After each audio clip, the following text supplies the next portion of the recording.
What's up guys, Jeffrey Gaming here and welcome to the review of the F1 2014 Chinese Grand Prix from real life. And yeah, getting up this morning, I'm feeling the effects of it right now, but it wasn't a very good race in my opinion, and it was a real shame because F1's been alright this season so far. Well, it all started, it was a dry race. Hamilton from the front and the Red Bulls were second and third after great qualifying, especially from Ricciardo in second and Rosberg in fourth. And for the race, well, for it to be a race for first place, Rosberg really had to get past the two Red Bulls at the start because Hamilton was obviously going to just fly away because the Mercedes is just way too quick for the rest of the field, and that really disappoints me because in the back of my mind, I know only two drivers can win a race, unless they take each other out, which I think is pretty unlikely because they're two high-class drivers, so that's a real shame. So from the start, Hamilton got away pretty well, Ricciardo didn't so much, and Rosberg in fourth didn't either. He got a really poor start, and the main gainers from the start were actually Felipe Massa from sixth and Alonso in fifth, and Massa backs up my claim that he is the best starter in F1, though even though he got a really good getaway, he kind of swerved to the left, which was a really risky move, and then like a second later Vettel on the right and Alonso on the left kind of sandwiched him in, and he flew up in the air. It was really weird. It was great control because it could have been a major accident, so that was really tense. And it was like a snowball effect because Rosberg behind that had to slow down, which led to him hitting Bottas. It was amazing how nobody was out at the first corner, and it just shows how strong the cars are these days, really. So there weren't too many changes at the start. I think Sewell retired after a couple of laps because he lost a cylinder, I think, like Hamilton had after the first race.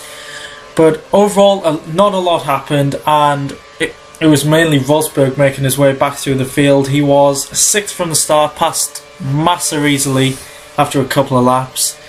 After the first pit stop, he got past Ricciardo. He got the undercut because Alonso pitted first, if I'm not mistaken, and then Vettel followed him in a lap later. So Alonso got the undercut on Vettel, which meant Alonso was up to second. Rosberg got the undercut on Ricciardo. Ricciardo pitted about 5 laps later than Alonso and Vettel, I think. Yeah, I'm pretty sure about that, because I think initially Alonso and Vettel were going for a three-stopper even, but the rest of the field were going for a two-stopper, and the tyre wear isn't too bad around Shanghai, so they were easily able to convert it. First pit stop, Massa, really unluckily, has problems again. He's got to be one of the most unluckiest drivers in F1.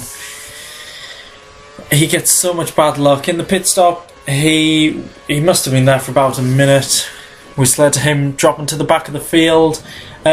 His rear left tyre wouldn't go on because it was actually his right tyre going onto the rear left, if you get what I mean there. So, which is against the rules, so I don't know if they had to take it off and then run around the other side and replace the rear right. It's a crazy incident. Not good whatsoever. But Alonso up to second. I think he was having a great race in the Ferrari, which isn't the best. It's actually a pretty poor car, as Raikkonen's been shown for most of the season. But Rosberg used the pace of the Mercedes to fly past the other drivers. Vettel, I think he overtook very easily, and with about 10 laps to go, overtook Alonso for second place, and surprisingly didn't pull out away from him too much. Throughout the race, Rosberg didn't have any telemetry, so he had to keep reporting back to the team, saying how much fuel was left, because there's a little indication on the dashboard, which some teams don't have. So Mercedes and Rosberg in particular were really lucky there, and Hamilton was just on his own at the front. must have had such a dull race, but sometimes that's what you want, just to get the points on the board. So yeah, not a lot actually happened in the race, but oh yeah, the team orders. How can I forget the team orders from Red Bull, of course. I think about 20 laps into the race. I'm guessing these laps, by the way, using it from memory from about 12 hours ago. But Ricciardo was faster than Vettel once again. I loved it. Posted on tweeted it even, posted on Twitter. Daniel is faster than you for the second race in a row. And Vettel initially didn't let him pass because he asked what tyres he was on, and they were on the same tyres, just Ricciardo's were slightly newer. But probably most of the weekend, Ricciardo was quicker. And Vettel said he did let him through after the second call at the first corner, which isn't an obvious place to let someone past. He went really wide, and Ricciardo dived up the inside. Because he did have DRS as well. But I'm not sure. I think Vettel went wide because he's looking in his mirrors. But I think it's just shown Daniel Ricciardo is surprising a lot of people, especially me. I thought he'd be nowhere near the front. But yeah, he's doing a better job than Vettel at the moment. So looking at the result, because that's probably about it that happened in the race. It wasn't the greatest race. Hamilton 18 seconds ahead of Rosberg. Rosberg was probably stuck behind the Red Bulls for quite a while, but I think Hamilton had it in the bag even if Rosberg had started right next to him. Alonso, fantastic podium. He's just shown what a great driver he is. In my opinion, he's the best driver in F1, and if he was in that Mercedes, he'd be winning the championship.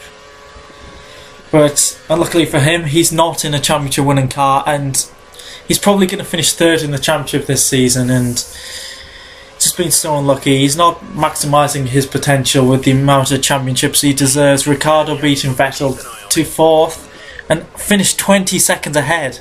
I don't know how that happened. I really don't.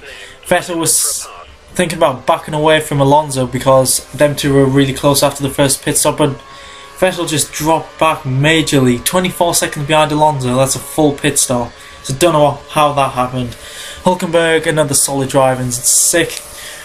Well, the rest of the field we didn't really actually see much in the race because I think they concentrated on Rosberg, Alonso and the two Red Bulls for practically the whole race. So the rest of the field didn't get much attention. But Hülkenberg did finish sixth with Bottas just behind him. Another solid drive from him. And especially after the contact at the first corner with Rosberg, it was a major impact. So I'm really surprised if nothing broke there.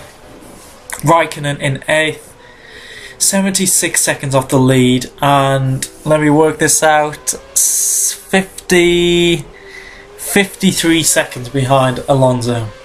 That just says it all. He's just not used to the cars, I don't think. Does he have the same drivers he used to mentally?